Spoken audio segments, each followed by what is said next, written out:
დღევანდელი ჩემი გადაცემის სტუმარი არის გოგო, რომელიც ცხოვრებაში არაერთი გამოწვევის მიუხედავად ყოველთვის ცდილობს, რომ მისი მაქსიმუმი მისცეს პირველ რიგში საკუთარ თავს. პარასპორტის მოფარიკავე ირმა ხეცურიანი იქნება დღეს ჩემი გადაცემის სტუმარი და ძალიან მიხარია, რომ ხარ დღეს ჩემთან ერთად, იმიტომ რომ მე ვიცი, რომ შენ ხარ არაჩვეულებრივი რესპონდენტი, რომელიც უკვე არაერთხელ გითხარი დღეს, რაც შევხვდით მას შემდეგ და რაც ყველაზე მთავარი და მნიშვნელოვანია ჩემთვის არის ის, რომ ადამიანი, როდესაც რესპონდენტს ვარჩევ, არის გულწრფელი.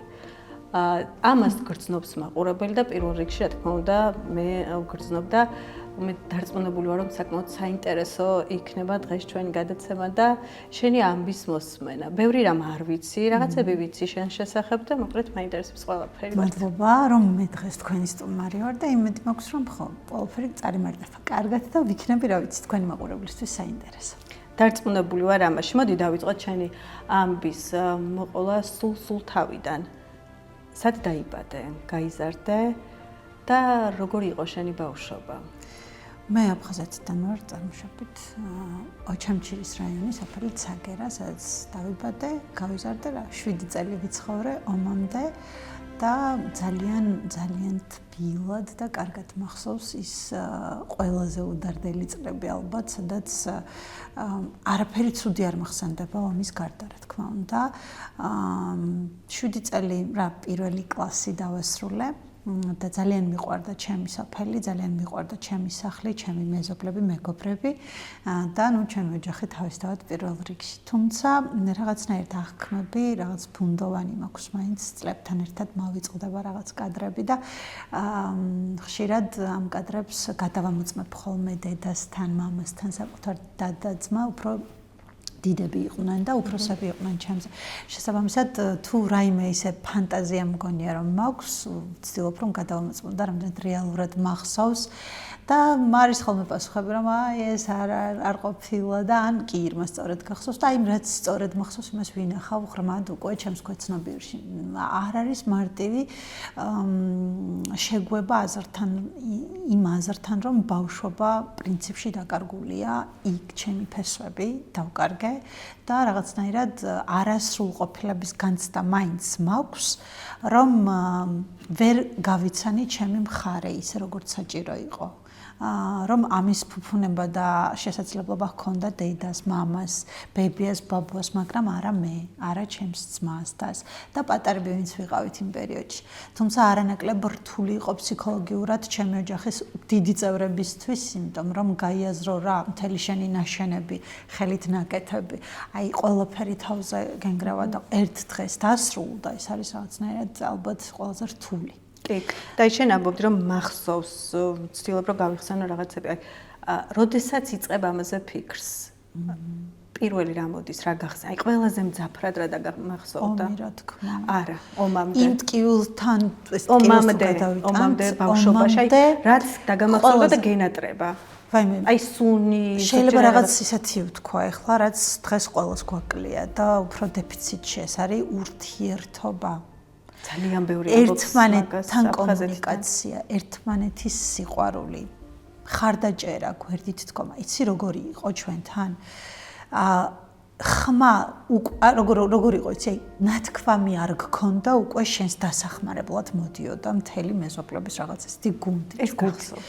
კი, იმიტომ რომ ეს ყველაზე დიდია, რაც გამომყვა და ალბათ ძალიან დიდი როლი ითამაშა ჩემი პიროვნების ჩამოყალიბებაში, რომ მე თავარია ჩემი ცხოვრების გზაზე დავრჩე ადამიანი და უმთავრესი მოვალეობა ეს არის ადამიანის, რომ სხვისი დახმარება. ანუ რისთვის ვართ? მე ესეთი განცდა მქონდა და ყველაზე მეტად კიდე რა მახსოვს, იცით? ერთი ადგილი გქონდა შემოღობილი და ხე იყო ქრისტეს სისხლს ეძახიან იმ ხეს და მან უნდა აშენებული იყოს ალოცავი, მაგრამ ვერ მოესწრო. და აი იქ იყო დღესასწაულების დროს ჯერ სახლში და მე უკვე მივდიოდით და იმ შემოღობილ ტერიტორიაზე ვლოცულობდით, იმიტომ რომ ის იყო ჩვენთვის წარმოსახვაში ტაძარი. ომი ტრაგედია. ომის აშინელება, ომი დიდი ტრაგედია, ყველაზე დიდი ბოროტება, მე ესე ვიტყვი. კაცობრიობის წინაშე, კაცობრიობის მოგონილი და ხო. და რაც მთავარია 21 საუკუნეში მართლა აღარ მეგონა რომ კიდევ იქნებოდით სხვა ქვეყნებიდან მსგავსი პრობლემის წინაშე და აი ის ემოცია გახსოვს ომის პერიოდში და როგორ წამოხვედით იქიდან ის გზა რომელიც ჩვენ გამოიარეთ ჩვენ ის გზა არ გაგვევლია სვანეთის საშინელი გზა არ გაგვევლია მაგრამ არც თუ ისე მარტივი იყო რაც ჩვენ გავიარეთ მახსოვს შიში ძალიან დიდი შიში აი რაღაცნაირად როგორი გაუცნობიერებელი შიში იცით რომ ვერ არქმევს ახალს რის გამო გეშინია ბავშვი ხარ პატარა ხარ და ხა სიკვდილის იმ პერიოდში არ გეშინია ხო ალბათ უფრო მეშინოდა რომ რაღაც საშინელი ცვლილება ხდებოდა ჩვენს ცხოვრებაში რაღაც ძალიან დიდი და ცუდი ხდებოდა ჩვენს ცხოვრებაში და მახსოვს კადრებად დილა იყო გამთენიას დედა შემოვიდა ოთახში ჩვენ ბებიასთან გვეძინა ხოლმე და გვეუბნება ნუ ბებოს უთხრა რომ ბავშვები გააღვიძე რაღაც არ არის კარგი სიტუაცია და ამბავი არ არის კარგი რაღაც ხდება ბავშვები გააღვიძე და გამზადე არ ვიცით როდის მოგვიწევს დატოვება ნერვიულობ იმიტომ რომ ძალიან რთულ რაღაცას ვიხსენებ და კი ვამბობ და საუბრობ რომ აი იმის გახსენება ჩემთვის რაღაცნაირად არანაირად არ არის მარტივი სულ ახალი ის აქვს განცდები და თავიდან ხო ვაღებ იმ ჭრილობას და ვხსნი იმ ჭრილობას რომელიც ნუ უკვე მაქვს დიდი ხანია და ალბათ არც არასდროს მოშუშდება და დედამ როგორც კი თქვა მეორე შემოსვლაზე რომ კარგი რა ცაცა ერქვა ჩემს ბებოს ხომ გთხოვე ბავშვები აყენე და გამზადე იმიტომ რომ უკვე რაღაც ცუდი ხდება და ამ დროს გაისროლა უკვე სნარიადმა და ეს სნარიადი სად დაეცა როგორ დაეცა და წავიდა უკვე სროლები და აი ხმაური და ქაოსი და კივილი ყვირილი წივილი ყველაფერი ერთად დაემთხვა აი ამ ქაოსში როგორ მოახერხა დედა ჩემო ჩვენი ვერც ვერაფერი მოახერხეთ უფრო საღამოს საცვლებში და მაისურებში ვიყავით და უკან ეზოში მახსოვს ჩემი ყველაზე ტკბილი გემრიელი მანდარინები როგორ იხვრიტებოდა ფოთლები რა ტყვეებით და ეს ნახვრეტები ძალიან დიდი იმ პერიოდში ძალიან დიდად მეჩვენებოდა რა და მეთქი აი ყველაფერი მენგრევა და რეალურად მეგონა რომ ჩემი ყველაზე დიდი რა ვიცი წარმოდგენები ცხოვრებაზე რაც მაშინ მქონდა 7 წლის ბავშვს საერთოდ გაცამტვერდა იმ მომენტში რაღაც ყველამ რომ აი სახლი რო შორიდან დავინახე და ვერც დავინახე ბოლომდე კარგად იმიტომ რომ ჩვენ სახლსაც მოხდა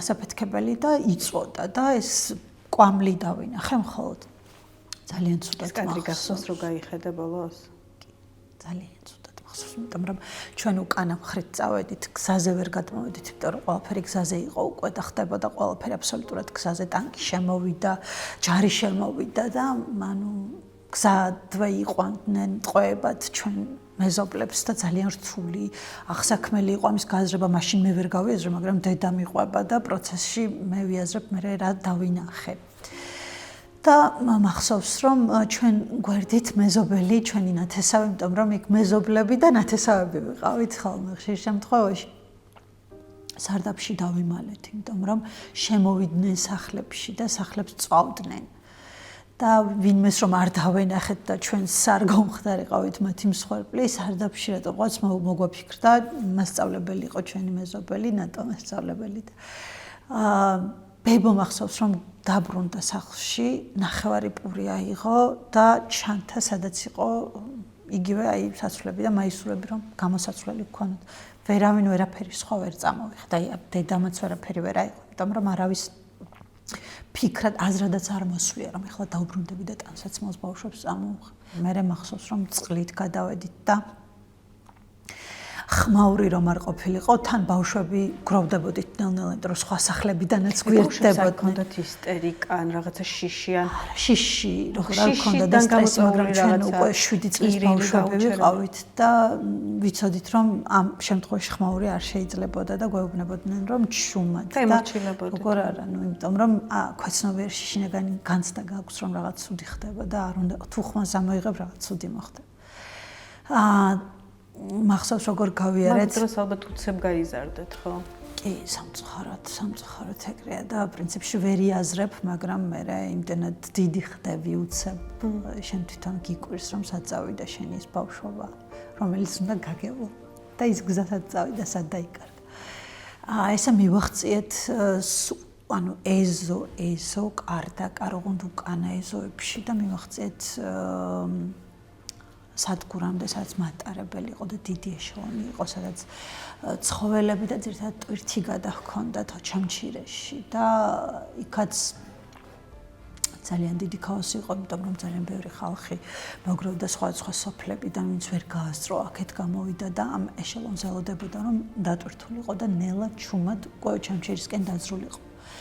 და იქაც სტრესი ის იყო, რომ მამი და ჩემი ექთანი იყო და საავადმყოფოში დარჩა, გულირიბში საავადმყოფოში და არ უყავდა გვერდით, მამა ჩემი აკობში წავიდა და იქ იბრძოდა და მოკლედ დედა გახდა ცუდად, რომ მოვიკითხეთ მამიდა და არ იყო მამიდა, ძალიან ცუდად გახდა დედა და შესაბამისად მე ინფორმაციები მოვიდა, რომ იყო საავადმყოფოში კარგად არის და ასე შემდეგ. დავიძარით ყველა გალისკენ. გალში გაგვანაწილეს. დედა ცუდად თქვენთან ერთად იყო. ჩვენთან ერთად იყო კი დედა, მაგრამ მამიდა და მამა არ იყვნენ ჩვენთან ერთად. გალში როგორც ჩავედით, გავნაწილდით 10 დღე ვიცხოვრეთ გალში, სანამ გალამდე მოვიდოდა ეს ყველაფერი და ძალიან მაგარ ოჯახში მოვხვდით. ძმების ოჯახი იყო, აი არ ვიცი, არც სახელი მახსოვს, არც სახეები აღარ მახსოვს, იმიტომ რომ მე მგონი სტრესის ფონზე ყველაფერი მივიწყებას მიეცა, აი მავიწყდება რაღაც ცუდი მომენტები, ალბათ ქვესნობიერს აქვს ეს ფუნქცია ჩემსაც, რომ მძიმე და ძალიან მძიმე სტრესის ფონზე აღარ მახსოვს დეტალები და მაგრამ მახსოვს სიტუაცია, როცა დედა იყო ძალიან მორიდებული და ეხა სხვასთან სტუმრად, თან ომის პერიოდია, ვინ აღგიქვა სტუმრად ხარ ჩვეულებრივი დევნილი გამოგაგდეს შენი საკუთარი სახლიდან და მახსოვს რომ ძალიან კარგად შეგხვდნენ და ყოველ დღე ისეთ სუფრებს გვიწყობდნენ ხოლმე. მე როდესაც 10 დღე გავიდა ჩვენი ქვეყნის, მაგრამ სხვა მხარეში გადმოვედით, ჩვენ ძირთად დავრჩით წყალტუბოში, დასავლეთში, საქართველოს დასავლეთ ნაწილში, ერთ-ერთ სანატორიუმში, ახალი იყო ყველაზე აშენებული სანატორიუმის სამგურალი, როგორ მახსოვს რა დამავიწყებს და იქ დაიწყო უკვე სხვა ეტაპი ჩემი ცხოვრების, ჩემი ოჯახისთვისაც საერთოდ რთული, საკმაოდ მძიმე პროცესები, იმიტომ რომ ყველაფერს რომ კარგავ, არ არის მარტივი თავიდან დაწყება ცხოვრების და თან დაწყება ცხოვრების ისე რომ არაფერი არ გიჭირავს ხალხში. არ იცი როგორ გააგრძელო, არასამსახური, ქაოსი ქვეყანაში, არეულობა იყო ქვეყანაში და სამი შვილი ხო. თან დედისთვის განსაკუთრებით რთულია. მამა მაინც ხო, მამამ პრინციპში მე მიგრაციაში წავიდა, როგორც მოხერხდა საკუთარ ქვეყანაშივე გავხდით დევნილები და არაფერი არ გქონდა აბსოლუტურად. იყო მოწყალებაც, რა გვექნა, არ ვიცოდით რა უნდა გაგვეკეთებია. ძალიან ცუდია გასახსენებლად და რომ ვიხსენებ, არც თუ ისე მარტივია, მაგრამ ხო, ბევრჯერ გვშიოდა. ბევრჯერ გვციოდა სანატორიუმში ის ერთი ოთახი, სანამ ვადაპტირდით და სანამ ნორმალურად გავიაზრეთ ის, რომ აქედან ვიწყებთ ცხოვრებას და სხვა გზა არ გვაქვს, არაფერი არ შეიცვლება. ხო, ბიძა ჩემი დარჩა ტყვეობაში, დედა ჩემის ძმა. 8 წელი გვეგონა რომ საერთოდ არ იყო ცოცხალი, მაგრამ მოდიოდა ინფორმაციები, რომ ერთ-ერთ აფხაზ ოჯახს ყავს.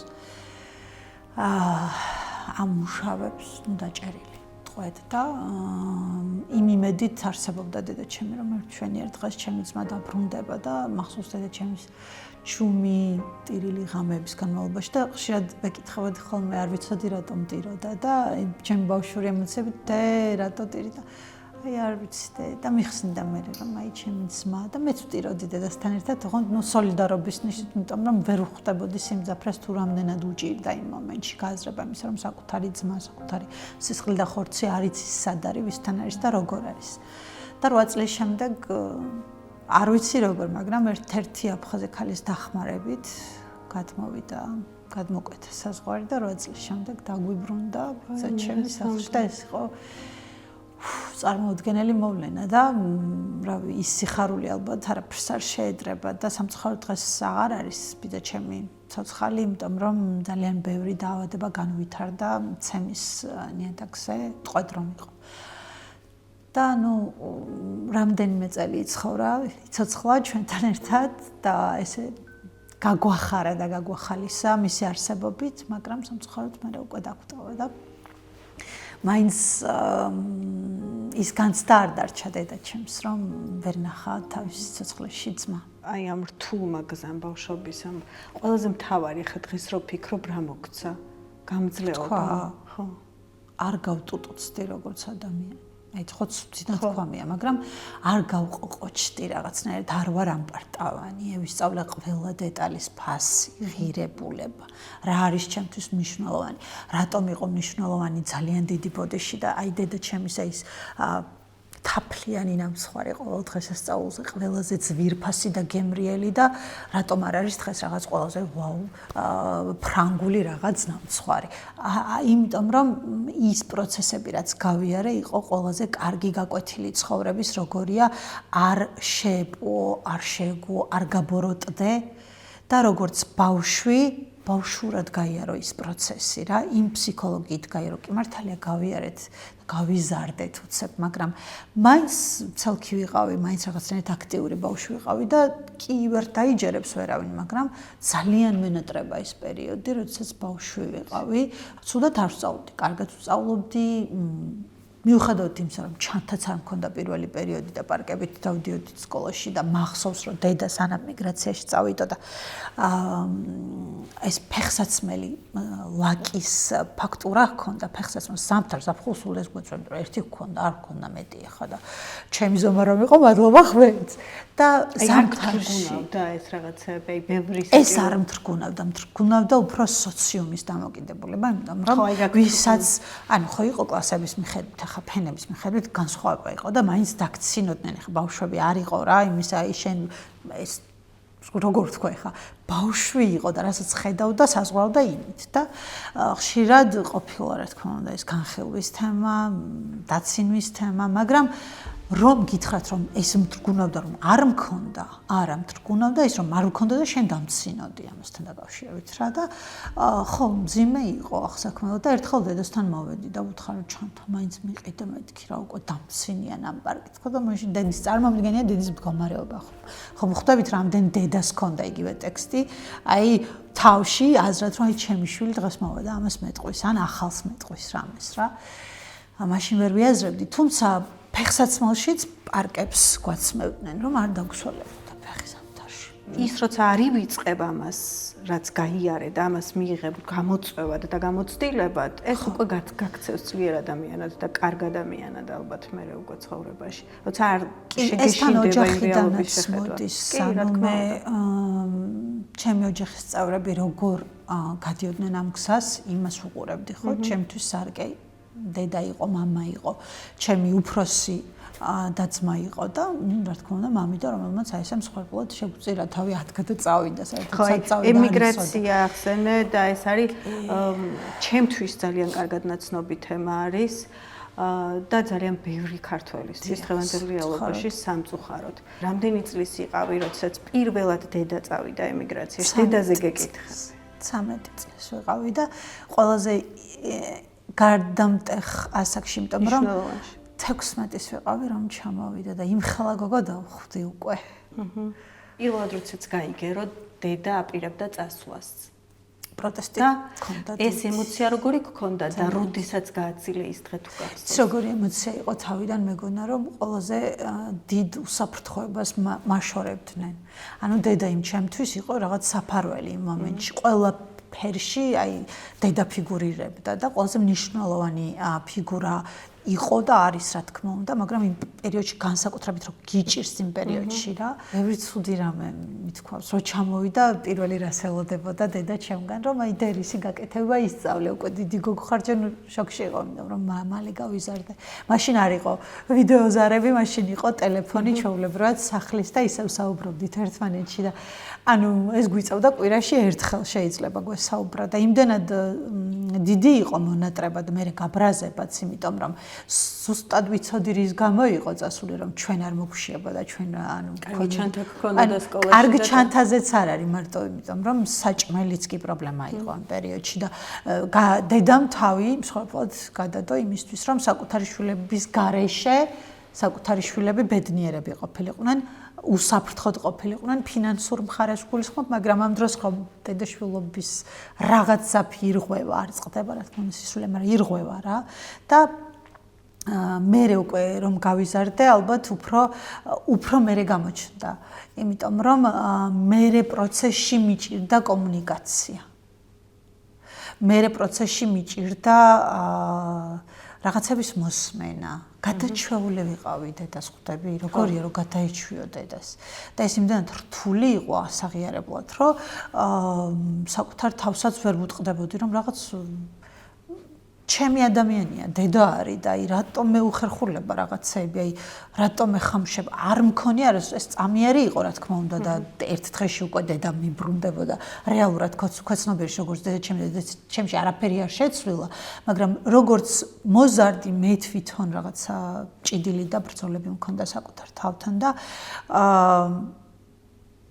დამოუკიდებელი გავხდი უფრო ნახე როგორ იცი რომ მიჯაჭვულობა აღარ მქონდა დედაზე მონატრებისგან რომ იღლები ესეთი რაღაც დამემართა რაღაცნაირად მივეცი დინებას იმის საშუალება რომ მიმეღო მოცემული სიტუაცია სხვა გზა არ იყო და არ გავბრაზებულიყავი მდგომარეობაზე და არა დედაზე. რა მდგომარეობაზე გავბრაზებულიყავი უფრო ვიდრე დედაჩემის გადაწყვეტილებაზე რომ მათ გადაწავიდა. 18 წლის იყავი, როდესაც ჯანმრთელობის გარკვეული პრობლემები შეგექმნა, ხო? 18 წლის ზუსტად სწორად ვიცი. 18-ს და 19-ს გავხდი უკვე. აი რა იყო ეს და როგორ მიცის რა იყო? არიცი ეს. ნახე 18 წელი ვიცხოვრე ისე რომ ყველა დაბრკოლების მიუხედავად ჯანმრთელი ბავშვი ვიყავი. ერთადერთი რაც პრობლემა შეიძლება მქონდა ცხოვრებაში იყო გავცე რაღაც სუსტი იმუნიტეტი, მაგრამ არც ეს არ ყოფილა ხშირი პრობლემა, ხო მხვდები? აი ძალიან მოძრავი, მართალია გამხდარი გოგო ვიყავი, ძალიან გამხდარი ბავშვი ვიყავი 18 წლის ჩათვლით. მაგრამ აი რაღაცნაირად ჭამა, კარგი ჭამა მიყვარდა და რავი ძალიან მოძრავი გოგო ვიყავი.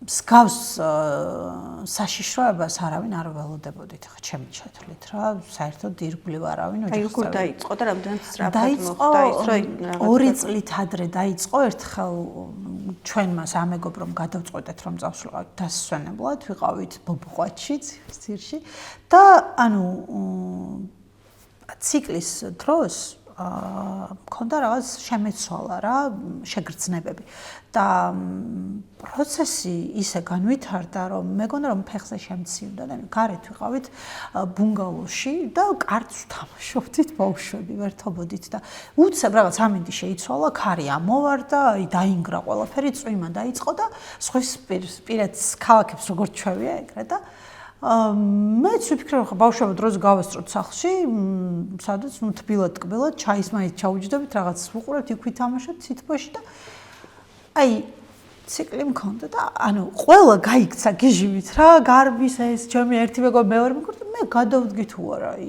ბუნგაუს გარეთ, სადაც გაწვიმს უკვე რა. ფეხი და გავშეშდი, ანუ ტკივილმა აი რა ერთ წამში აი აქედან ყველგან გაიარა გულმკერდიდან და აი ერთ ხმარს ვერ ვიღებ აბსოლუტურად. ბავშვებს მგონია რომ ხმალა ვეძახი და ვერ ვეძახი და მელოდი და ესე და ვერავის ნუ ვერ მივაწვდი ხმა, იმიტომ რომ ჭექაქუხილი იყო აი სერიოზულად არა ვიდექი გაშშავლა მაწვიმდა ერთ 5 წუთი სერიოზულად გავიწუწე თავიდან ბოლომდე და მე ერთ-ერთი ჩემი მეგობარი შემოbrunდა უბრალოდ დამინახა და ბავშვებო ირმა ვერ მოდის დგას და ნუ ჯერ გაუცებისგან ვერ მოვიდნენ ბავშვები აზრზე ჩემი მეგობრები და რატომ დგახარ რაღაც მივედი ვერ ტკივა და ანუ მე გაიარა რაღაც ხელში ამიყვანეს და აი ხელით მატარეს სახლამდე და მივედით სახლში, არაფერი არ მომხდარა, ცხელი აბაზანა მივიღე, შევიფუთე კარგად, ჩაი გავიმზადე და აივანზე გავედი ტელევიზორს უყურებლად და ღამის სადღაც 8 საათზე დაიწყო ეს ჩემი კოშმარი, მткиოდა არ ვიცი რა კონკრეტულად ყველაფერი მткиოდა და ვერ ვიჩერებდი ტკივილს და ღმერთს ვახვეწებოდი რომ წერტილი მაინც მაპოვნინე, სადაც პოზას მივიღებ რომ არ მეტკინოს და ცოტა წამით მაინც არ მეტკინოს, მართლა არ ვიცი რა მткиოდა, აი თავიდან, აი აქედან ფეხის თითამდე ყველაფერი მткиოდა. ოღონდ მткиოდა გაუჩერებლად და მткиოდა საშინლად. პირველი შეტევის შემდეგ შემეცვალა ციკლის დროს ტკივილები არ შეიძლება ვინმესთვის მნიშვნელოვანი იყოს და მაგიტომ ვაკონკრეტებს ხაზგასმით რომ ვერ ვდგებოდი საწოლიდან პირველი 2 დღე რომ მომდიოდა პერიოდი და აი კვდებოდი და ნემსის გარეშე, გამაყუჩებლის გარეშე საერთოდ ფეხს ვერ ვდგავდი საწოლი. ის რაც მქონდა იყო კეთილთვისებიანი სიმსივნე ზურგის ტვინიდან აღმოცენებული, ზუსტად ზურგის ტვინიდან ხერხემალზე და რამე არა, იმ ზურგის ტვინიდან და მერე იყო უკვე ესე მოდებული იყო ხერხემალზე მალებზე და 2 წელი უბრალოდ თავი იჩინა, თორე რეალურად რო დაითესა 2 წლის შემდეგ ამ მდგომარეობის განვლილი შეტევის შემდეგ ყველა კვლევა ჩავიტარე, მაგრამ ხერხემალზე არავინ იდეაში ყურადღებას არ ამახვილებდა და საბოლოო ჯამში 2 წლის თავზე ტერფიდან დამეწყო დაბუჟება ტერფის ვეღარ. მანამდე ჩაულებრად გადაადგილდებოდი ხო შეტევები? უბრალოდ ტკივილები მქონდა ციკლური პერიოდის დროს და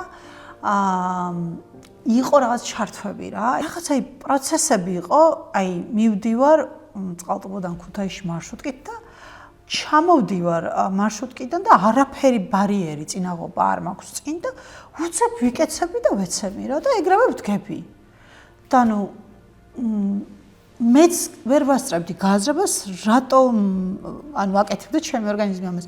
წინან ვეძებდი რას, ეხა ფეხი არც სუსტად არ გრძნობდი თავს. არა. უბრალოდ იკეცებდი. უბრალოდ რაღაც ითიშებოდა სახსრამომოძრავებელი და ნუ ეს ზურგის ტვინზე იყო, იმიტომ რომ თან იყო მარცხენა მხარეს უფრო და მარცხენა მხარე კეტავს უკვე მარჯვენა სახსრამომოძრავებელს და დედაჩემის დროსაც დამემართა, ჩამოვიდა დედაჩემი რაღაც მე თან ცოტა ისეთი ბავშვი ვიყავი, რომ არ ვსაუბრობდი თუ რამე პრობლემა მქონდა. ანუ ამას ჩემთვის ვინახავდი და ძალიან გადამივიდა ბოლო პერიოდში სიარულში რა, ანუ მეტყობოდა რომ უკვე რაღაცას კოჭლობდი და ვერ ვადგავდი ფეხს ისე როგორც საჭირო. შენდაუნებურად თუ შენდაუნებურად, იმიტომ რომ ფეხს ტერფს ვეღარ ვგრძნობდი და ანუ აი ეს განცდა არ მქონდა რა. აი მე რაღაც ფეხს ხო ვგრძნობდი მთლიანად, აი ტერფს ვერ. აი ესე თიც ჩქმაიტას ვერაფერს ვერ ვგრძნობდი, ტერფის თიცზე, თავიდან თიცზე დაიწყო დიდი თითი. აი ქედან აიწყო ყველაფერი, რომ აი თიც რომ ვერ ვგრძნობდი, ნელ-ნელა წაიღო ტერფი, წაიღო მუხლამდე, წაიღო ბარძაყამდე. მაგრამ ეს იყო პროცესი. დედაჩემი რომ იყო ჩამოსული ერთხელ დავეცი და დედაჩემი თქვა, კარგი შვილო, გაიხედე წინ, იმიტომ რომ ბორდიურზე ფეხი ვერ ავწიე. ანუ ჩამოეკიდა, გაითიშა და სასმელი გაზენის სასმელი მეჭერა ხელში და ეს ცალკე გადავარ და მე ცალკე დავეთქლიში, დედაჩემი შოკში იყო, რა გჭირ შვილო. მეთქი არაფერი ვერ დავინახე. არეუბნებოდი ის პრობლემები რაც ქონდა. რატო არ გენერირებინა? ალბათ. და ალბათ მეც არ გავიაზრე სერიოზულობა ვერ აღვიქვი რა პრობლემის და ხო, ეს იყო წინაპირობა. დროულად რო არა, არ მგონია, მაგრამ დროულად შეიძლება ყოფილიყო რომელი სიტუაცია იცი განმსაზღვრელი. ახალგაზრდა ორგანიზმი, ანუ ბავშვის ორგანიზმი უფრო სხვანაირად ებრძვის ამას და უფრო მეტი აღდგენის საშუალება და შანსი ვიდრე უკვე მერე რა. თორე სიტუაცია, ანუ ოპერაციის მერე იგივე იქნებოდა. ოპერაციამდე ხანში დაგინიშნეს აი ამ ყველაფერი. 2 წლის შემდეგ რა 3 თვით ადრე ოპერაციამდე დაიწყო 2 თვის განმავლობაში მიხქონდა მარჯვენა ფეხი, ანუ შეგრძნებების მხრივ და საბოლოო ჯამში საერთოდ დაეკიდა. მაგრამ სიარულით დავდივდი, იმიტომ რომ დავათრევდი ცალფეხს, აი ესე მივათრევდი და მახსოვს ჩემო მეზობელმა მითხრა რომ რაღაც შენ სიარული არ მომწონსო და 1 დღე ვიმუშავე სარკეში სიარულის მანერაზე. აი ხო შეიძლება უბრალოდ აღიარო რომ პრობლემა გაქვს რა. არ ვიცი, მეთქი რა პრობლემა უნდა მქონდეს, ახლა არაფერი არ მქონდა. შენ სარკის წინ რატო აკეთებდი მაგას? არ ვიცი რომ ვინმეს არ შეემჩნია რომ არა სტანდარტულად დავდივარ. ხო, ანუ შეცოდებაც არ არის. ალბათ ხვისთვის არ მინდოდა მეჩვენებინა რომ პრობლემა მქონდა. ხო, ანუ ეგ არის. ხო და შეცოდებაც არ არის. რაღაცებს ემოციებს მალავ თუ არ მინდა რომ შევეცოდოთ იზრუნონ. ხო, აი, ხო, შეიძლება. ან არ ვანერვიულო შევაწყო, ხო, უფრო ეს იყო ჩემში. იმიტომ რომ არ მეგონა რომ შესაძლებად მქონდა საქმე. უხეშად რა თქვა შეიძლება ეგეც არის. შენს ქვეცნობ ერთად რომ დაგხვდეს. შეიძლება დავაბჯდე. მე მაგალითად ძალიან არ მინდა რომ ვინმე მეწოდებოდეს და ვინმეს ვეწოდებოდეს. ვინმეს ვაწუხებდა უფრო არ მინდა. რომ არ მინდა ვინმეს მეწოდებოდა, რა თქმა უნდა, მაგრამ იმ მომენტში არ მქონდა ეს საფუძველი, ხვდები? ალბათ უფრო ვაწუხებდე, არ მინდოდა. ეხლა ვიღაც შემეწუხებია ჩემი რაღაც მიზერული პრობლემით, რა. თურმე მიზერული კერა სად ყოფილვარ და სად ცურავდა. და მე ოპერაცია მე იყო დედა აქ არ იყო, დედას არ მომხელდით ბოლომდე არ გავუმხილე. იმიტომ რომ შორს იყო და ძალიან ცუდ რაღაც გავაკეთე, მაგრამ მე მეგონა რომ თავის ნერვულ სისტემას გავფრთხილდებოდი და თვითონ დღემდე ძალიან ცუდად არის განწყობილი რომ ჩემ შულთან როგორ არ მომეცი საშუალება. მე ხარ როგორც დედა გეუბნები, ხო, ვიცი, მე ხო ჯერ დედა არ ვარ, მაგრამ რეალურად გავითავისე რასაც გულისხმობ და კარგად ვერ, ალბათ იმიტომ რომ შვილი არ მყავს, მაგრამ დედა არ ვარ ჯერ. თუმცა მისი გადმოსახედიდან ძალიან კარგად მესმის, რასაც გულისხმობს და მეც ალბათ იგივეს ვიტყოდი და იგივენაირად გავგიჟდებოდი და ისე ავყრიდი, რა ვიცი, დავცოფავდი ყოველ. ძალიან დიდი ხანი ჩემდას და მამიდას არ ესაუბრებოდა, საერთოდ არ ელაპარაკებოდა, იმიტომ რომ თქვენ დამემალეთ ამ დროს მე ვთხოვე იმათ, რომ არ თქვა დედისთვის და ნახე რა პროცესი იყო, პერიოდი იყო იმისა, რომ ბარაც საბუთს აკეთებდა რა. და საბუთის შემთხვევაში ხშირად პრობლემა წავიდოდა და ჩამოვიდოდა. და არ შევქმენი პრობლემა, ანუ ამ ჩემი გვერდითი და ოპერაცია რო დაგინიშნეს, მას არ გააგებინეთ და რაზე ვიკეთებდი ოპერაციას. უთხრეს უბრალოდ ოპერაციის შემდეგ, რომ დედა ჩემმა დამუთხრა გილოცავ, რომ შვილი გადაგირჩაო და აი მანდ გაგიშდა. და როგორ საერთოდ არის მიუხედავად იმისა, რომ მეც არ ვიცოდი შედეგი, რომ ეტლი იქნებოდა და პარაპლეგია რა, ჩემი. არ ვიცოდი, მამა ჩემმა იცოდა მარტო და ისიც აზზე არ იყო, რომ პარაპლეგია რა იყო, უბრალოდ იცოდა, რომ ეტლით მოსარგე მაშინ ხო ინვალიდი იყო რა, ტექსტი. ტექსტუალურად სიტყვა ტერმინოლოგია ეს იყო მარტო, ინვალიდი, ხეიბარი და ასე შემდეგ და მამა ჩემს უთხრეს, რომ ვერ გაივლისო, მაგრამ ცოცხალი დაგრჩებათო და თუ არ გავუკეთეთო მოკვდებაო. შეროდის გაიგე ეს? მე გავიგე 6 თვის შემდეგ. დაახლოებით რომ მივედი მეორეჯერ ანუ მაინც შემოწმებაზე ჩემს ექიმთან მეთქი ახლა ზღაპრების ლაპარაკს მოვრჩეთ თქო და ძალიან მაგარი ნეიროქირურგი მყავს და მეთქი პირდაპირ მითხარი თქო რა ხო და რაღაც დეტალები ჰქონდა ესე ძრო ჩაგაწვეთებან ხო იცი საავადმყოფოშიც მითხრა რომ კაი კაც 3 თვე და ფსიქოლოგიურად არ გტვირთავენ როგორია რომ გაიღვიძებ 18 წლის გოგო 19 წლის გახდი და უცებ გეუბნება ვიღაც რომ იცი რა ვერ გაივლი და მე როცა გითხრა და მითხრა არ გეუბნებიან მაინც გადაჭრით ნახე როგორ მითხრა დაახლოებით 8 წელი რეაბილიტაციაზე დაგჭირდებაო და მე შოკში იქვე ჩამოვარდი საწოლიდან და 8 წელი დაგჭირდება რომ ნაბიჯი დადგაო ანუ არ უთქვამს რომ ვერ გაივლი უკვე ნაბიჯი დადგა ის ნიშნავს რომ მე უკვე გავიარე ჩემს გონებაში თუმცა მიგულისხმებოდა რომ დადგე ხადულკებით და აი რაღაც გადაადგილების საშუალებებით და მოკლედ მაინც იმედი მომცა იმისა რომ 8 წელში აი კარგი რეაბილიტაციის შედეგად შეიძლება გაიარო და ეს მაინც მქონდა და აი ბრძოდი და რაღაც ძალიან რუტინულად მიყვებოდი ვარჯიშებს, მაგრამ იმედი გაქვს, იცი? ხო, მაგრამ აი ამ 8 წლის განმავლობაში ხო უნდა იცხოვრო. აი ეს როგორ მიიღეს მოცემულობა და რამდენ ხანში მიიღე ეს მოცემულობა, თავიდან ვერ მივიღე. ცხოვრება რომ ძალიან გამიჭირდა, მეგონა რომ საერთოდ ყველაფერი დასრულდა.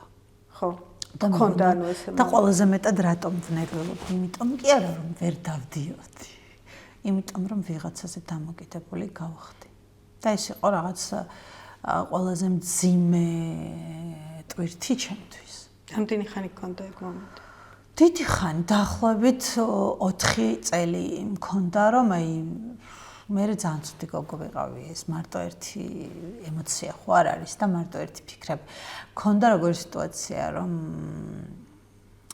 დედა ჩემი ჩამოვიდა რა თქმა უნდა და ჩემთან იყო და მე პერიოდულად ვუშვებდი ხოლმე და ჩემთან ფინანსურად უკვე მჭირდებოდა ხვდები დედის თანადგომა გვერდით დგომა მჭირდებოდა და დედას ჩემთან ყოფნა უხარო და იმ ხრივ რომ ვუვლი ჩემ აი ის რაც ვერ ვიყავ იმის გვერდით რაც დამაკლდა რაც წამართვა ემიგრაციამ აი ახლა ამოვიღებ და ძალიან უბედური იყო დედა იმ პროცესებში იმიტომ რომ ასეთ შვილს არ ელოდებოდა ხვდები ძალიან რთული იყო მისთვის გაცნობიერება რომ მასაც არ ელოდებოდა ყველაფერთან ერთად გაცნობიერება რომ თავის შვილი ეტლით მოსარგებლე უცებ ეს მოძრავი მოხტუნავე გოგო უცებ სადღაც ჩაუჯდა და აი თან იცი რა არის 19 წლის ასაკში ადამიანები იწყებენ სერიოზული ცხოვრების დაგეგმვას. მე ყველაფერი უცებ ჩამომეჭრა. უფლება მეგონა რომ წამერთ. რადიკალურად უნდა შეცვალო ცხოვრება, ხო, ფაქტიურად რაღაცა. კი, თუ ძალიან მაგარი არ ხარ და ირგვლივრავი ყველაფერი ხუთიანზე არ გაქვს და უცებ თავში არ დაგარტყავს, რომ მე რა მივიღებ, რომ არ ხდება ეგრე. არა, მგონია რომ მაგასაც იტყვებიან ინტეგრირებას. მეც მგონია რომ ვინც ამბობს რომ აი ეს გზა ეს ეტაპი უх ჩემთვის მარტივი იყოს არის სისულელი. თუ ამას ამბობენ დღემდე უჭერთ და თვლიან რომ არ შეიძლება იქ მიბრუნება და უბრალოდ არ უნდათ რომ მიიღო. რა მარტივი ეს არის ყველაზე რთული გზა, როცა ჩემი ფიზიკური მდგომარეობა იცვლება და ყველაზე რთული რა არის? ჩემ შემთხვევაში ვთქვი რომ სხვაზე დამოკიდებული გავხდი და პირველ რიგში ეტლზე დამოკიდებული გავხდი რომ ვერ გადავადგილდები და მეორე ყველაზე რთული არის გააზრება იმისა რომ რაღაც ფუნქციები იცვლება შენს ორგანიზმში რაღაცები ვერ აღდგება რაღაცები აღდგება ყველაზე რთული პროცესია უროლოგიური პროცესი ამაზე ხომ არ საუბრობენ ხშირად და ეს რაღაცნაირად ხო სულ რაღაცნაირად ისე რჩება რა მაგრამ ძალიან ბევრი ფიზიკური პრობლემა გვაქვს ჩვენ იმიტომ რომ მთელი ცვლილებები ხდება ორგანიზმში მეტაბოლიზმი იცვლება აქ საერთოდ სისხლის მიმოქცევა რთულდება ძვლები და საერთოდ გეცლება ვიტამინი კალცი აღარ ანუ ძალიან ბევრი პრობლემის წინაშე დგები მაგრამ ამ ფიზიკური პრობლემების პარალელურად გაქვს სოციუმთან მიუღებლობის პარალელურად. აი ყველაზე მიუღებელი რა არის ხოლმე შენთვის? აი თუ არის დღემდე კიდე ეგრე. დღემდეც იცი რა მე მივიღე ჩემი მდგომარეობა ყველაზე მნიშვნელოვანი ეს არის. საზოგადოებისგან რა გაბრაზებს ყველაზე? აღარაფერი აღარ მაბრაზებს დაიჯერებთ აი. არაფერი აღარ მაბრაზებს იმიტომ რომ გავიაზრე რა შენ როგორც ადამიანი რომ გაიაზრებ რომ აი აქ ხარ და ეს გინდა აკეთო. და იცი რომ დარწმუნებული ხარ ამ საქმეში ხარ პროფესიონალი. და იცი რომ შენ ძალიან კარგი ადამიანი ხარ, მიუხედავად იმისა, სხვები რას ამბობენ. შენ ხომ არავის აღარ გაბრაზდები ვიღაც რო იტყვის. შენ ხო დარწმუნებული ხარ საკუთარ თავში. მე როგორც კი მივიღე ჩემი პრობლემა და აი ეს გარდაუქმენი ჩემს გამოწვევად ამ ცხოვრებაში და არა პრობლემად. და არა რაღაც შეზღუდვად პირიქით დამხმარე დეტალია რომელიც მეხმარება გადავადგილოთ აბა ამის გარშე სად წავალ ვერსად ვერ წავალ როცა ჩემი სხეული რომელიც მიუხედავად იმისა რომ ბევრ საკითხში წავს ქვემოთ უმოძრაოა ძალიან რთულ პროცესებს გადის ძალიან ბევრი საშიშროება და რისკია ნაწოლების მაგრამ ღმერთს მადლობა რომ ერთის არ მქონია და იმიტომ რომ ვუვლი იმიტომ რომ საჭიროება მთხოვს ამას და ბევრი რამის სწავლა გვიწევს ძალიან რთულ პროცესებთან ერთად და რაღაცნაირად შენი სხეულის ექიმი შენ თვითონ ხდები კარგად იცნობ შენს ორგანიზმს ეცნობი ნელ-ნელა ნაბიჯ და როგორი რაღაც ხდება იცი რომ როდესაც უარყოფა მიდიოდა ჩემი მხრიდან და როდესაც მეცოდებოდა საკუთარი თავი და ყველაზე ცუდი რაღაცაა. კი, აი საშინელება რო გებრალება საკუთარი თავი. რასაკეთებ? იწყებ მანიპულაციას სახლში.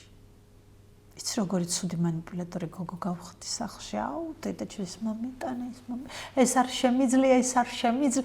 ანუ ეხლა ხუმრობის დონეზე შეიძლება რაღაც ვიხუმრო რა მანიპულაციის და მაშინ რეალურად ესე ვფიქრობდი და მაშინ რეალურად აი ძალიან ხო არ გავბოროტებულ ვარ მაგრამ ეგოისტი აი როგორი ეგოისტი გავხდი იცი და მე მოვინდომე რაღაც სარეაბილიტაციო ცხოვრების უკრაინაში ეხლა უკვე რუსეთმა წაიღო სარეაბილიტაციო დავდიოდი იქ ყირიმში მახსოვს ძალიან კარგი ფსიქოლოგიური თუ ფიზიკური წინსვლები მქონდა იმ მხრივ რომ სხვადასხვა კომპლექსები მენტალური და სხვა შეზღუდვები ფიზიკური აი გადავახე აი ვისწავლე როგორ შევჭიდებოდი ვიპოვე საკუთარი თავი ამ მდგომარეობაში მე ვიპოვე ჩემი ადამიანი ამ მდგომარეობაში ვიპოვე ჩემი გზა ვიცი რა მინდა ვაკეთო მე ვიპოვე ჩემი როგორ გითხრა ბედნიერება ვიპოვე ჩემი ამ მდგომარეობაში ხვდები არ ვეცებ რომ იტყუება არა კარგი მაგრამ ეს ხომ ჩემს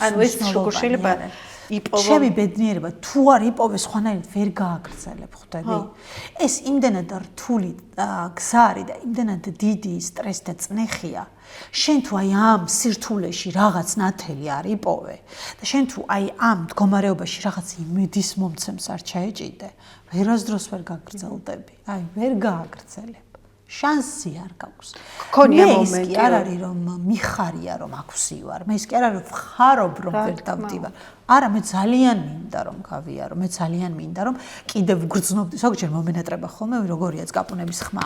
ანუ როგორია რომ დავდიოდი, როგორია ის შეგრძნება. ძალიან ბევრი ისეთი ადამიანური შეგრძნებები მომნატრებია, რომ გამწინებია მე რომ აუ, ირმა, კარგი და მე ვფიქრობ, როგორ არა შენს მდგომარეობაში უნდა მოენატროს ადამიანი. მე ვისწავლე საკუთარი მდგომარეობის კარგად გამოყენება. იუმორით გეხმარება ალბათ. ჩემს თავზე ხუმრობები ძალიან მეხმარება ყველაფერში და შავი იუმორი განსაკუთრებით, იმიტომ რომ ამით კარგად ვიაზრებ, რომ ეს არაფერი არ არის. გაქვს და გაქვს, ამას ვერ შეცდ. მე ვფიქრობ, რომ სტრესთან ბრძოლის ერთ-ერთი საუკეთესო გადასარევი და მიმღებლობაა ყველაზე მნიშვნელოვანი რა, დაბრკოლების მიმღებლობაა ყველაზე მნიშვნელოვანი. მე ისე მარტივდება, თვითონაც გაგიკვირდება რა და ძალიან რთულია აქამდე მისვლა და ამას სწავლობ და ამას ყოველ ჯერზე ცრემლების ფასად, თავის ცუდი ფიქრების ფასად. არ ვიცი, ყველაზე გაბოროტების ფასად, არ გინდა გააგრძელო, აი არ ვიცი, აგრესიული ხარ, საზიზღრობებს ამბობ, ანუ ყველაფერს გადიხარ, მანამ სანამ არ ისწავლი, თუ როგორია მიიღო შენი თავი ისეთი როგორც ხარ. და რთულია ეს და არავინ არ დამიჯერებს, უცებ გავხდი ბედნიერი, არა, იცი რამდენი ხანი ვეძებე, რომ აი ამაში მეპოვა ბედნიერება. აი აქ მეპოვა ჩემი ბედნიერება. ის ბედნიერება ყოველთვის ინდივიდუალურია. ბედნიერება არ არის რომ გავიცინებ და აი აქ არა. ბედნიერება არის ის რომ ყოველ დილით იმაზრით არ ვიღვიძებ ვაიმე რომ ვერ დავდივარ ეხლა რა გავა. არა. ბედნიერება ის რომ ვიღვიძებ მიხარია. რომ ვიღვიძებ, უკვე ორგანიზმს ვეუბნებ, კაი, შენ ვერ და ხუმრობით ვიწყებ საკუთარ თავთან დღეს, იცი როგორ მეხმარება? ხო, მაგას. ანუ არ მივდივარ სიღრმეებში ვიყავი უკვე, აღარ არის საჭირო უკვე, ვიყავი, ვიცურავი. აი, ქონია მომენტი, რომ აზრი არ აქვს არაფერს და საერთოდ არაფერს კეთებას აღარ ვაპირებ. განებება. კი. ქონია და არა მარტო ცხოვრებაში, სპორტის მიმართ, მან ჩემი საყვარელი სპორტი რაც არის, იცით და აი იმ მდგომარეობამდე მივსულ რა, გავეშვები, მორჩა, აღარ რამდენი ხნიანი გაქვს ხოლმე ეგ პერიოდი? 2 წუთიანი, 2 დღიანი, მეტი არ არის. ცოტა, კაია. არ გრძელდება მეტი, ვერ გაგრძელ, ვიხლები, იმ ფიქრითაც ვიღლები, რომ კარგია, სულელი ხო არ ხარ. ჩემ თავს ვაბრუნებ, იმიტომ რომ რისთვის ცხოვრობ? მე თუ ეხლა აი ეტლში, კაი ჩავჯექი. მე ხო ჩემი პირობები მე შევქმენი. ანუ მე ხო ვიყვირე, მე ხო ვიმუშავე, მე ხო ვიმოძრავე ამის გამო რა. ჩემი ოჯახის წევრები ხო მეხმარებოდნენ, მეგობრები ხო მეხმარებოდნენ, მაგრამ მაინც მარტო ძრები ამ სულიერი სიტუაციიდან ამოძრომას ახერხებ მხოლოდ შენ. არ აქვს მნიშვნელობა ეტლში იჯდები თუ სკამზე იჯდები. მაგას ვამბობ. მარტო ხარ მაინც ნებისმიერ სიტუაციაში პრობლემასთან შენ. ჩემ თავთან და ღმერთთან ერთად. აი გავდიოდი იმ გზას. ბევრჯერ მიმიტოვებია, ბევრჯერ გავმწარებულ ვარ, მეთქი საერთოდ. აღარ მაინტერესებს. აი გავშვებულ ვარ ყველა რწმენას. აბსოლუტურად გავბრაზებულ ვარ და მე უცებ 2 წუთი 2 დღე. და უცებ აი მეთქი ირმა და სულელი ხარ, გიჟი ხარ. აი მქონია ბევრჯერ და ეს ადამიანური მომენტებია რა. ამ ორთა ბრძოლას ყველა ჩვენგანი გადის. ხშირად ხარ საკუთარ თავთან დიალოგში. კი. ძალიან ხშირად და ძალიან მეხმარება. ხო. ძალიან ხშირად. და ზოგჯერ მარტო რომ ხმამაღლავს საუბრო. იმიტომ რომ უფრო ამოთქმაში მეხმარება რა. აუ ძალიან მაგარია ეგ. კი. და ვთვლი რომ რაღაცებს ეშინიათ რომ რაღაცა ანუ არასერიოზული საკუთარი თავის მოსმენა ყველაზე დიდი მონაპოვარია, რაც სამ მდგომარეობამ მომცა. საკუთარი თავის, საკუთარი ორგანიზმის მოსმენა რა. გეშინია არის ვინ და გხდება იქ. არის რომელი ირმა და გხდება, არის რომელი ნათია თაი, არის ვინ და გხდება რა. და ამიტომ ცოტა სიღრმეებში ალბათ კეტავენ აქედან გამომდინარე. შეიძლება არ მოეწონოს ის მიცით და ხდება და ამიტომ მე ვამბობ რომ გარისკე რა, შენ ხარ. ვერამ ვერ შეგცვლის. როგორ უნდა მიხვიდე აქამდე? რომ ეგ მოუდეს ადამიანს. ბევრი სისხლის დაუფლის ხარჯზე ალბათ. სისხლი პირდაპირ გაგებით არა, მაგრამ ძალიან ბევრი შრომის ხარჯზე. ანუ სწავლობ ამას, სწავლობ და ყველა მე რა მივიღე იცი ცხოვრებაში. არაფერი ჩემ ცხოვრებაში მარტივად არ მოდის. ყველაფერს აქ რაღაც ხوارი ვიღაცასთან აი დაეცემა და რაღაცა იმება ეძახი ხო იღბლიანია. იღბლიანი კი არა, სანამ ბოლო წვეთს არ გავიღებ, ჩემთან ეგ აღარ. მაგრამ მოდის, იმიტომ რომ მე ალბათ მე შევიქმენი ეს პირობა და გარემო. ბევრჯერ დახურული კარები გამიღია, თავიდან დამიწყია, ოღონდ არასდროს არ შემშინებია. აი ახლა დავიწყე გადაცემა, რომელსაც არ მეშინია. აი ზუსტად vicი რომ იქნება, ისეთი როგორიც მინდა რომ იყოს. ხო და ერთწმენა როგორც შინაგანი, როგორც ცელდება. აი ხა შენ რო გესაუბრები, მე მომწონს, მე ამას არ ვაკეთებ იმისთვის რომ ხალხო დამინახეთ და მაგარ კითხვებს ვსვამ. ან რა კარგად გამოვიყურები, არა, საერთოდ არ მაინტერესებს მართლა. იმიტომ რომ მე მომწონს ადამიანი, მე მეტი არაფერი არ ვიცი. კომუნიკაცია გიყვარს, ადამიანები გიყვარს, მათი ისტორიების მოსმენა გიყვარს და ეგ მე მგონი ბუნებრივია, იმიტომ რომ მე არ ვიცი სხვა მისია რა ამიტომ არ მეშინია. მე ხვდი და ზუსტად მესმის ახლა რასაც შენ ამბობ, იმიტომ რომ თავიდან ნებისმიერ დროს შეიძლება დაიწყო, ნებისმიერ ასაკში დაიწყო და სიტუაციაში. დახურულა გამიხედა ხო? სანამ ბოლომდე არ ამ ბოლო პერიოდში კიდე ბევრი მიჯახუნდა კარები ჩემს წინ, მაგრამ მაინც არ მეშინია. იმიტომ რომ ვიცი რომ ბევრს ვიშრომებ, მაგრამ იმას მაინც გავაკეთებ. თან ზემოდან ღმერთიც გიყურებს და კი მარტო არ ხარ მაგ საკითხში, მარტო არ. ეხლა მითხარი როგორ მოვიდა შენთან სპორტი? ჩემთან მოვიდა, სრულიად მსტოს მოვიდა. ეხლა დღეს გზაში მითხარი და აი გამოწვევების, ცხოვრების გამოწვევების შემდეგ საბოლოო ჯამში რაღაც გადმოვედი თბილისში სამსახურის გამო, ეს იყო საქართველოს ეროვნული პარალიმპიური კომიტეტი და სჭირდებოდათ კადრი, რომელიც ორ ენაზე მაინც ისაუბრებდა, ინგლისური, რუსული. და ეტლით მოსარგებლე თან ქალი იქნებოდა რა პროცენტულობის გაზრდა სჭირდებოდათ ქალების ჩართულობის მხრივ და ნუ მე ყოველს კაი კანდიდატი ვიყავი და მოკლედ მე ძალიან გამიხარდა და იქ ოფის მენეჯერად აი მწერილებში ვარ, მოწერებში ვარ, სპორტთან შეხება თეორიული მქონდა, მაგრამ პრაქტიკული არ მქონია და აი ერთი წლის თავზე რაღაცნაირად ჩემი მეგობრისგან შემოვიდა ესეთი ტექსტი, რომ მოვიდა ერთ მშვენიერ დღეს სამსახურში და მეუბნება ჩემი თიკო რომ ღირმა გოგო ასე მიყურებს და არაფარიკაობა ხომ არ გინდა სადოთ. მე გავხარ მეთქი თინა მოიცა ხალა მეთქი 27 წლის ხალი ვარ. რა პარაფარიკაობს საქმე მაკეთებ. მაგრამ შინაგანად მაინც მქონდა, აი როგორი ადამიანი ვარ, იცი, სტაბილურობა მიყვარს, მაგრამ 4 კედელში ვერ ჩამკეტავ. ინტერესი მქონდა სიახლე. აი რაღაცნაირად ხო სიახლეები მიყვარს მიზიდავს და აი რაღაცა ინტერესი მაქვს, რომ შევეჭირა ბოლომდე როგორ გავაკეთებ. თუ გავართმევ თავს იდეალურად იქნება თუ არა. და ეს ყოველთვის რაღაცნაირად მამოძრავებელი ძალაა ჩემი ეს შინაგანი თვისება და 1-2 წუთი რაღაც და მეთქი რა ვიცი მეთქი გოგო აბა ვცადო და მეუბნება რომ მოვლენო რა მწვრთნელები ორი ადამიანიაო რა შენამდეო და გაესაუბრეო და რა იციო რა ეხა შენზე უკეთეს კანდიდატიო ჯერო ჩვენ არავინ არ უყავსო და მე როგორი გოგო ვიყავი იცი მივედი გაპრანჭული მეიქაპით რაღაცა წკაპუნები მაცვე და ჩემო მწვრთნელმა დარბაზში რომ დამინახა 1-2 ჩაახვალა, მაგრამ სიტყვა არ ამო. 1-6 თო ესევე არის. დარბაზში ხომ როგორც აი მეიქაპით მასკათან. აი და ბოლოსს ჩემ მწვრთნელმა ხეცურიანი როდის გაიხდი ტუფლებს. აი ზუსტად ესე მითხრა. მართლა ამ ჟარგონით მითხრა. და 6 თვის თავზე დავფიქრდი და არაკომფორტული იყო, ხვდები, აი ძალიან რთული იყო და მე უკვე ჩემი გარდერობი ნელ-ნელა ეხა ძალიან იშვიათად რაიმე მსგავსი კლასიკური ვერსია რამე იპოვო, ძალიან მეტად გადავედი. აი პირველი გამარჯვება როდის მოვიდა? პირველი გამარჯვება მოვიდა 2 თვის შემდეგ. 2 თვის? კი. ვარჯიშიდან 2 თვის შემდეგ ეტლებიც არ მქონდა სპეციალური საფარიკაო, ფსიქოლოგიურად იმდენად დიდი სტრესი იყო პირველი შეჯიბრი ჩემთვის, რომ საკუთარ თავს ვერ ვუწყდებოდი, რომ მეშინოდა. და მეორე შეჯიბრზე უკვე კანადაში იყო გრან-პრი და რაპირაში მესამე ადგილი ავიღე და ის ყველა ოქრო, მე მგონი 10 პარალიმპიადაზე ერთადერთი მედალი მაკლია პარალიმპიადის. აიქაც რო ავიღებ მედალს, იმ მედალს ვერ შეეტრება რა, იმიტომ რომ ის ბრინჯაო იყო ჩემთვის.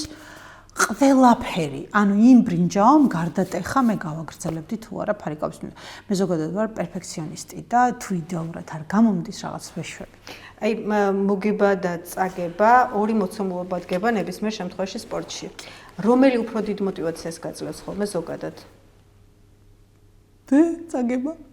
ხო, კი, იმიტომ რომ წაგება ზოგადად თუმცა მოგებამ გადაწყვიტა შენი კარიერის გაგრძელება. მოგებამ რა თქმა უნდა, იმიტომ რომ ნახე მოგების პროცესში ძირითადად არაფერს არ ცვლი.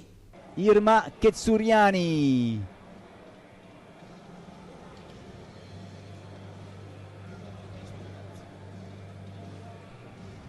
So please stay with us because I will have some words with Irma for sure before we will continue with the final in men's épée category A.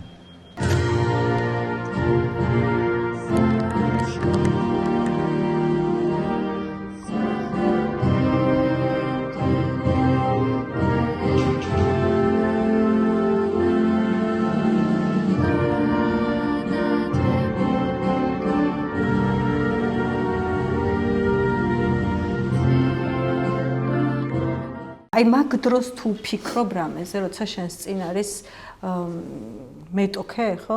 კი. იცი რა არის ოპონენტი, როცა გიზის რა როგორღაც. აი იმ პროცესში რამდენი ხანი გრძელდება ეს? მაქსიმუმად წუთი გრძელდება. აი მათ წუთში რას ფიქრობ, ან თუ ფიქრობ საერთოდ რამეზე?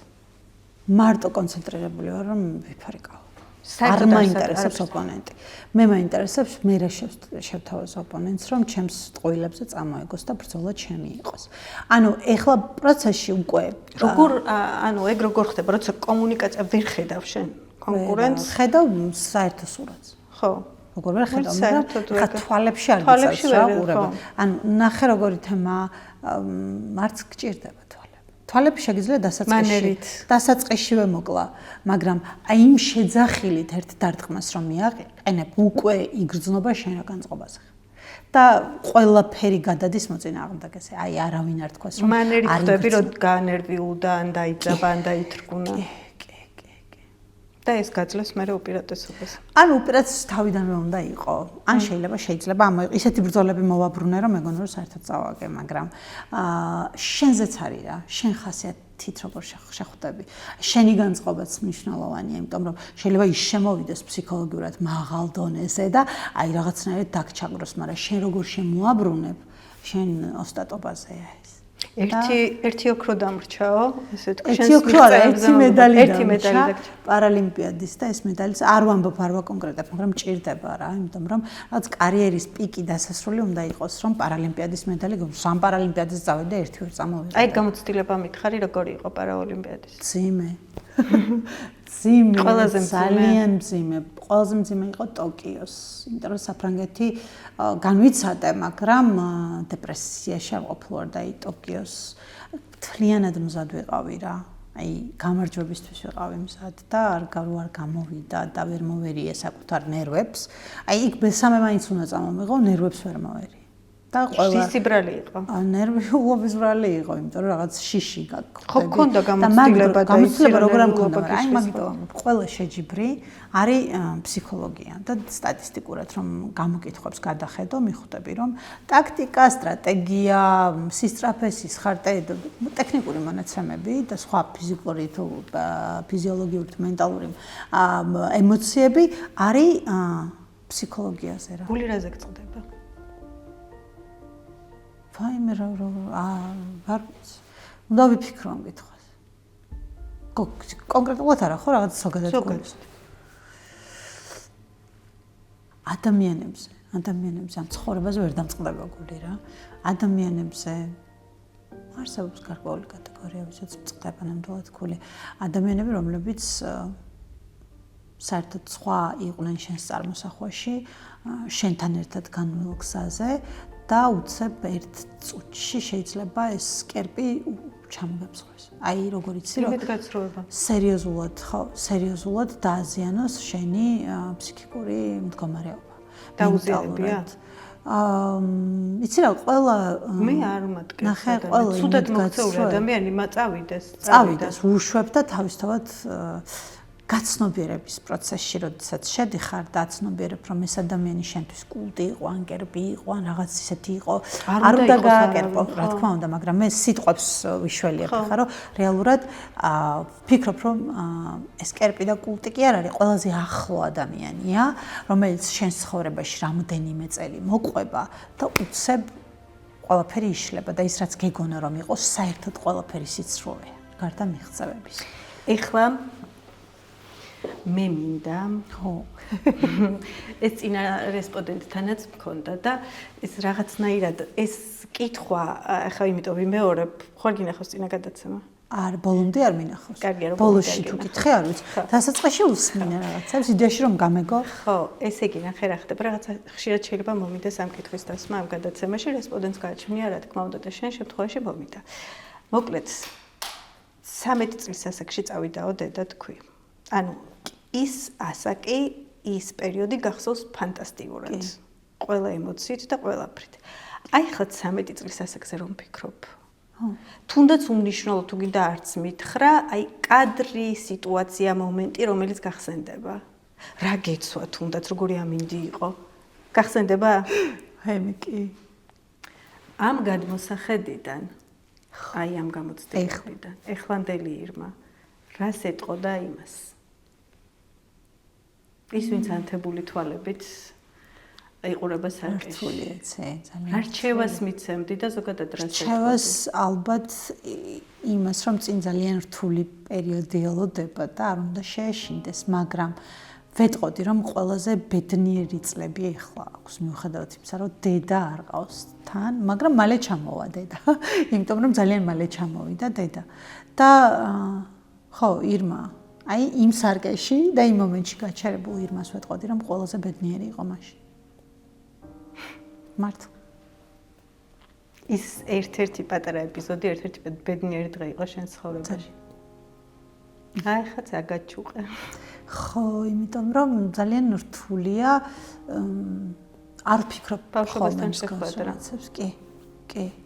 კი და თან სრულიად განსხვავებული ბავშვი ხავი და არ გეფიქრება მაშინ თუ რა მხელაგსა უნდა გაიარო 40 წლამდე რომ და რა სირთულეებით რომ შედგე პიროვნებად ადამიანად და დარჩე უბრალოდ ადამიანად იმიტომ რომ რაღაც სფეროში შეიძლება ყველა შედგეს მაგრამ დარჩე ადამიანად ყოველთვის რთულია მართლა ძალიან კაი გოგო ხარ ზუსტად ვიცოდი ასეც დავიწყე მე ჩემი ჩვენი გადაცემა რომ ვიცოდი რომ არ ჩვეულებრივი რესპონდენტი იყავი და ვიცოდი რომ ძალიან საინტერესო დიალოგი გვექნებოდა და აი ამ გულწრფელობისთვის მინდა ძალიან დიდი მადლობა გითხრა კიდევ ერთხელ იმისთვის რომ ხარ ჩემი სტუმარი და მინდა გისურვო ძალიან ბევრი წარმატება ძალიან ბევრი გულწრფელი და ნამდვილი ადამიანი გარშემო და ის სანატრელი ოქროები ხო